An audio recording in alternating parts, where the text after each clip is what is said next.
Moses Reyes. I'm 13 years old, lightweight 300.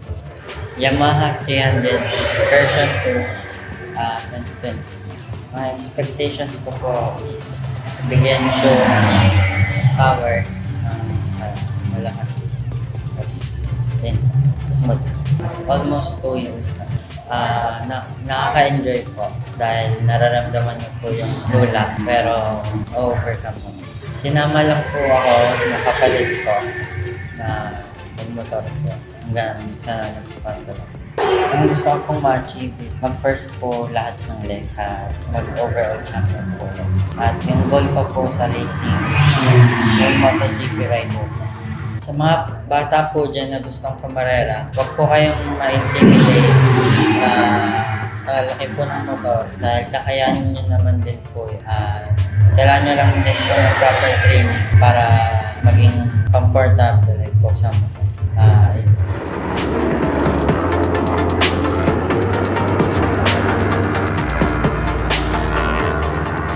Okay, Moy, right?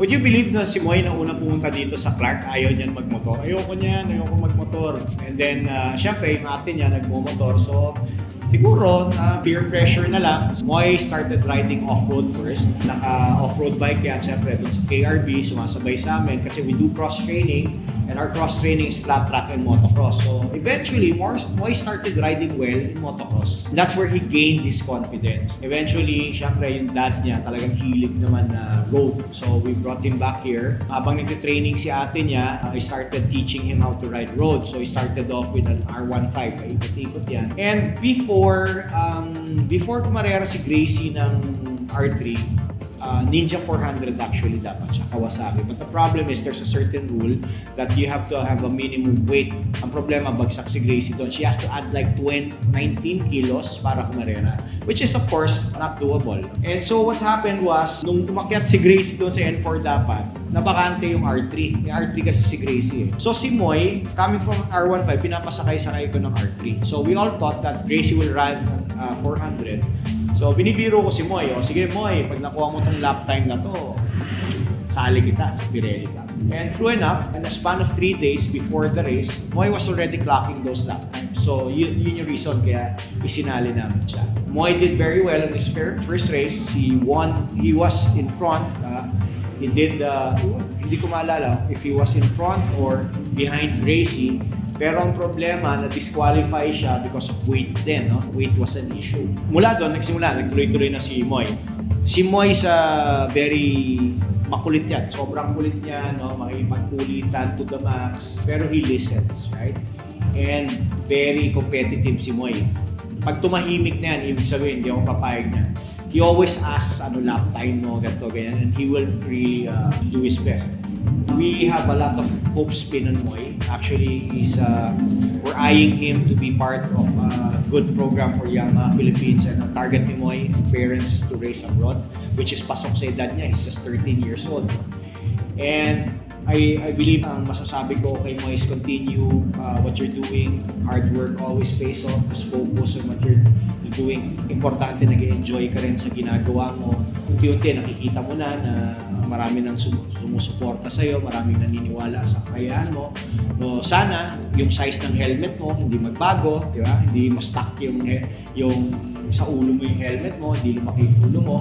And stay humble, stay makulit, okay lang yon. But always remember, yan, tama yung ginagawa mo, practice. Yun yung puhunan natin palagi, practice. And we would like to congratulate you for breaking your best time today, no? So, you did a 2:11, pero 3.3 seconds shy ka raw kay ate mo. Kasi best time pa rin si ate niya, 0.3, 2:11 something.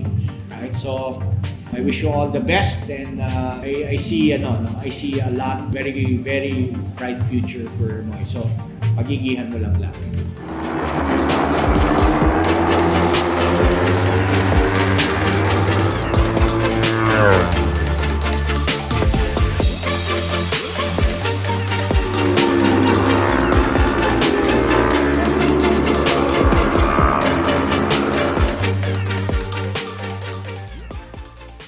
I am Gracie Reyes and I am 16 years old, lightweight 300A. I use 2023 Yamaha R3 version 2.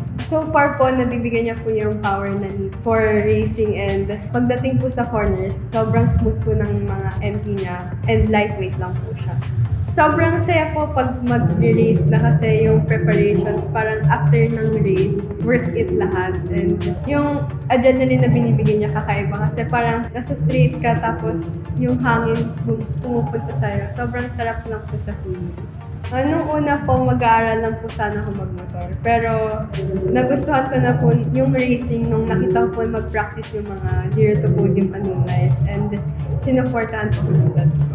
This season po, ang main goal ko po ay makasali po ulit sa Golden Wheel Awards and mag-champion this season. And sa future races po, second female to cross the line first and mag-international race. Sa mga babae pong gusto kumarera, wag po kayong panghinaan ng loob. Kung may magsabi sa inyo na hindi nyo kaya, patunayan nyo sa kanila na mas magaling kayo sa kanila. And syempre, with proper training, mas lalo kayo gagaling and safe yung pag-ride nyo.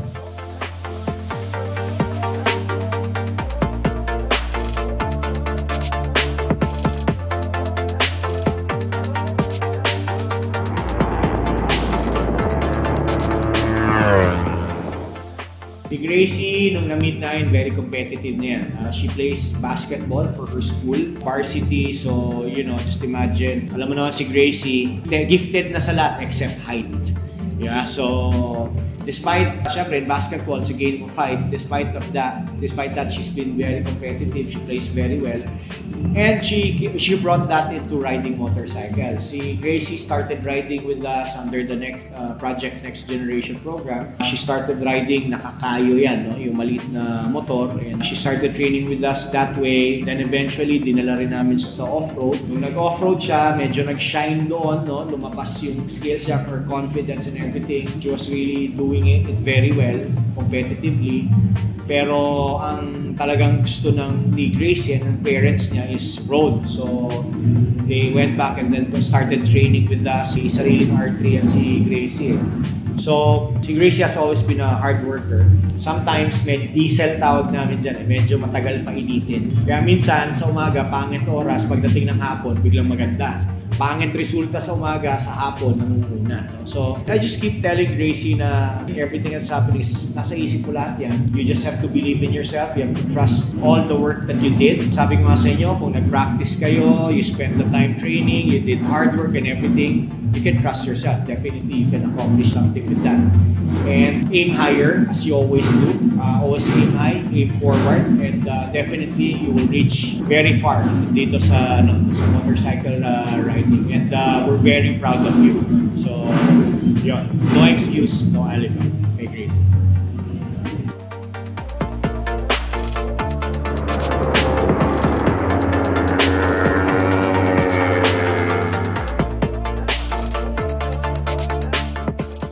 Po si Gerald Reyes, mas kilalang Boss G sa racetrack. Anak ko po si Gracie at saka si Moses po, Moy. Masaya na medyo kabato palagi tuwing may karera. Pero pag nakikita ko silang masaya naman, fulfilling na rin as a parent. Masaya na ako para sa kanila. Kung ano talaga yung goal nila, katulad ni Moy, gusto niya mag-international daw. So hanggang saan ko kayang ibibigay ko, susuportahan ko. Same as Gracie, ganun din. Kung gusto niya rin daw mag-international, susuportahan ko rin. Tuloy-tuloy, kung hanggang saan kami abutan, kung hanggang saan nyo rin kami samahan. Kay Gracie, dito sa pagbumotor, focus lang siya. Baga, hindi palaging panalo. Kailangan tanggapin mo rin palagi na minsan may time din talagang natatalo. Huwag kang panghihina ng loob pagka may mga pangyayaring natatalo ka or medyo nagsisecond, third. Ganun talaga. Tanggapin mo, enjoy lang. Ang importante, masaya ka. Kay Moy din, same din, ganun din. Magsasama ang loob pag natatalo. Hindi rin naman palaging Pasko eh.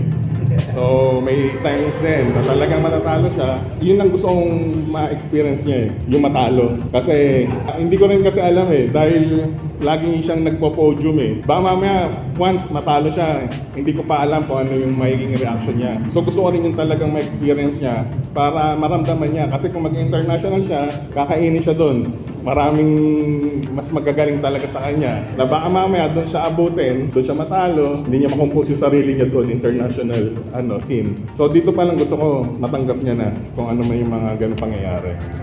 Sa mga magulang po, unang-una, ako, bata pa lang gusto ko talaga magmotor. Hindi lang ako pinayagan ng mga magulang ko. So, dun sa mga anak ko, ibinubuhos ngayon yung mga passion na gusto kong gawin dati, na hindi naman talaga siya delikado. Basta't nasa proper place, proper training, walang delikado. Basta't supportahan nyo lang din yung mga anak ninyo na gusto rin talaga nila by heart ng mga anak nyo. Huwag nyo rin pilitin. Kung gusto ng bata, supportahan nyo. Hindi yung kung ano yung gusto nyo, pagagawa nyo sa anak nyo na hindi nyo naman gusto. So, that's it.